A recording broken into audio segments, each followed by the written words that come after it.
భూ అంటూ భూతం వస్తే, భూ అంటూ భూతం వస్తే,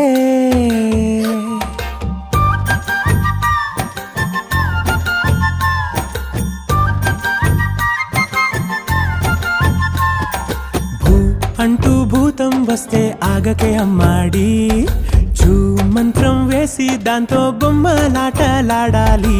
భూ అంటూ భూతం వస్తే ఆగకే అమ్మాడి, చూ మంత్రం వేసి దాంతో బొమ్మలాటలాడాలి.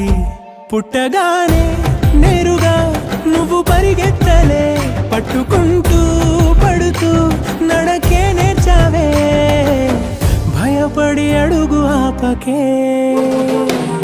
భూ అంటూ భూతం వస్తే ఆగకే అమ్మాడి, చూ మంత్రం వేసి దాంతో బొమ్మలాటలా